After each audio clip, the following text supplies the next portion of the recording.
Namasté les amis, aujourd'hui 167e jour de l'aventure réveil à Katmandou. Bien sûr, je viens de terminer mon petit déjeuner. La journée commence encore plus tard qu'hier. À ce rythme-là, je pense que demain, je vais vous faire une vidéo qui va durer 2 ou 3 minutes seulement. Alors, je viens de faire ma petite séance carte postale. Il est temps, je pars dans 2 jours. Et le programme pour aujourd'hui, les amis, on va aller faire un tour du côté de Bodnat. Alors, Bodnat, c'est un endroit très connu, très touristique ici à Katmandou. C'est à quelques kilomètres quand même du centre de Katmandou, de Thamed. C'est très connu pour son stupa, c'est un site religieux bouddhiste. C'est l'un des plus gros stupas au monde et c'est vraiment un endroit très très chouette avec une très grande ferveur religieuse, énormément de bouddhistes, de fidèles qui viennent faire des prières. Et je vous conseille notamment d'y aller plutôt en fin d'après-midi. Là, c'est très chouette, il y a pas mal de cérémonies, beaucoup de lampes à huile, de bougies qui sont allumées. C'est un endroit vraiment très sympa à découvrir. Pour l'instant, il est quasiment 13 h. Je pense que je vais quand même aller directement dans le quartier puisque j'ai rien prévu d'autre à part Bodnat. Je vais aller tout de suite dans le quartier, me balader un petit peu autour du quartier et puis je pense vers 4 h, 4 h 30, j'irai dans le site, j'irai faire un petit tour autour du stupa. Alors quand on tourne autour du stupa, les amis, c'est toujours dans le sens des aiguilles d'une montre. Et puis ce qui est sympa, c'est que tout autour, il y a des petits cafés avec des terrasses, donc on peut prendre un petit peu de hauteur puis profiter simplement voilà, du spectacle qui s'offre à nous et c'est très très chouette. Direction Bodnat.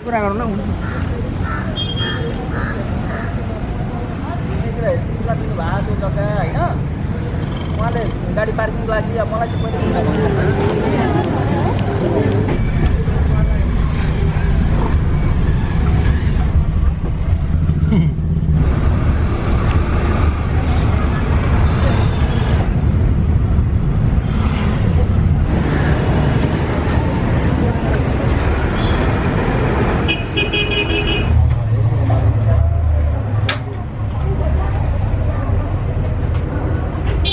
Bien arrivé à Bodnat les amis. Alors je suis venu en taxi, j'ai pris un taxi pour venir et chose exceptionnelle, il a accepté d'utiliser son compteur, ce qui est très très rare ici au Népal. C'est lui qui me l'a proposé en plus, donc voilà, on a pris le compteur.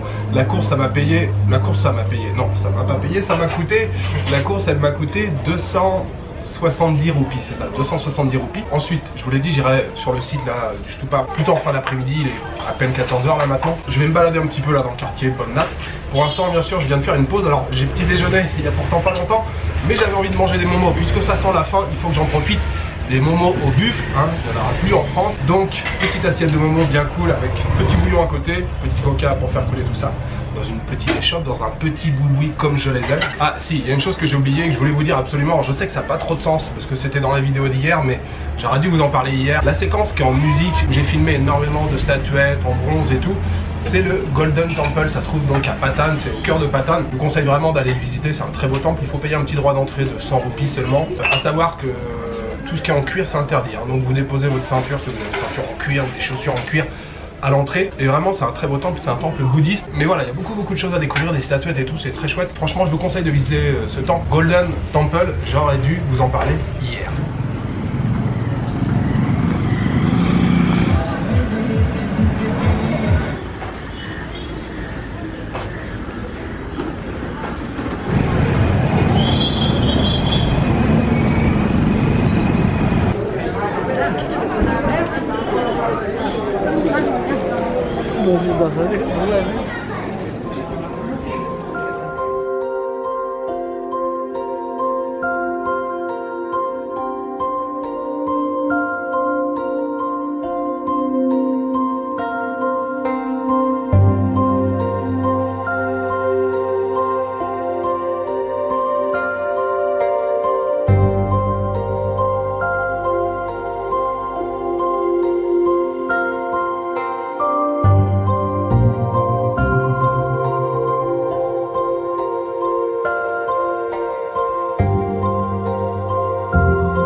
तपाईलाई नेपाली बोल्न आउँछ Torre, torre. हामीलाई इङ्ग्लिस बोल्न गाह्रो हुन्छ Tapay, English? गाह्रो हुन्छ आउँदैन Pardina? Very difficult Difficult, China.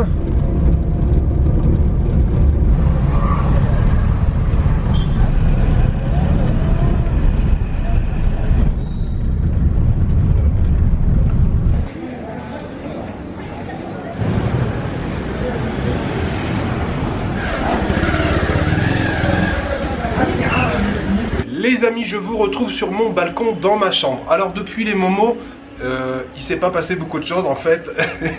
Le quartier où j'ai voulu me balader là, c'était assez résidentiel. Honnêtement, il n'y a pas grand chose, je me suis arrêté, j'ai pris un Pepsi. Je n'ai pas fait beaucoup d'images, donc j'ai décidé d'aller directement donc à Bonne Natte sur le site, donc autour du Stupa. J'ai fait plusieurs fois le tour, après je me suis mis en terrasse. Je vous l'ai dit, hein, tout autour il y a des cafés, quelques guest house, souvent avec des toits terrasses, donc je me suis mis en terrasse. Là j'ai siroté, je sais pas combien j'ai pris de thé cet après-midi, mais beaucoup. Je suis resté un bon moment dans le premier café, je suis redescendu, j'ai refait le tour plusieurs fois et je suis retourné encore sur une terrasse. Et là je suis resté mais vraiment très longtemps. Et donc les plans, vous avez vu, à un moment il fait encore jour et après on passe à un plan où il fait complètement nuit. J'ai rencontré un couple de Français entre les deux. Alors, je sais pas d'ailleurs s'ils sont français, en tout cas un couple très sympathique, on a bien bavardé. Et voilà, la journée, enfin l'après-midi c'est passé comme ça, en fait j'ai pas vu passer. Mais j'ai passé tout mon temps à contempler le stupa, les yeux de Bouddha, les drapeaux de prière. Franchement c'était super zen. J'ai passé l'après-midi mais vraiment zen, arrosé de nombreux thés, c'était parfait. Donc je viens de revenir dans le quartier de Tamel, j'ai pris un taxi pour rentrer, ça m'a coûté 350, le chauffeur était super sympa, on a tchatché tout le long de la route. Et petit passage dans la chambre et bon, en fait il serait temps maintenant que je commence le montage. Mais bon, d'une j'ai pas mangé et puis j'ai encore un petit peu envie de profiter de l'agitation. Donc je vais retourner dans les petites ruelles de Katmandou, un petit passage rapide comme ça, là, une petite balade. Et puis je me trouve quelque chose pour manger. Voilà, ça va être le programme pour cette fin de journée.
Dalbat terminé les amis, je suis retourné au Mustang Takali Kitchen, vous commencez à connaître, hein, ça fait plusieurs fois que j'y vais, c'est très bien, le staff est très sympa, le dalbat est très bon, c'est servi rapidement, en général le dalbat, hein, dans ce genre de restaurant ici à Tamel, parfois ça peut être très long, hein, quand vous êtes à la campagne, si le dalbat n'est pas prêt, il faut attendre un petit moment. Mais ici à Tamel, en général, on n'attend pas, dalbat végétarien, emballé, c'est pesé, mangé rapidement, parfait.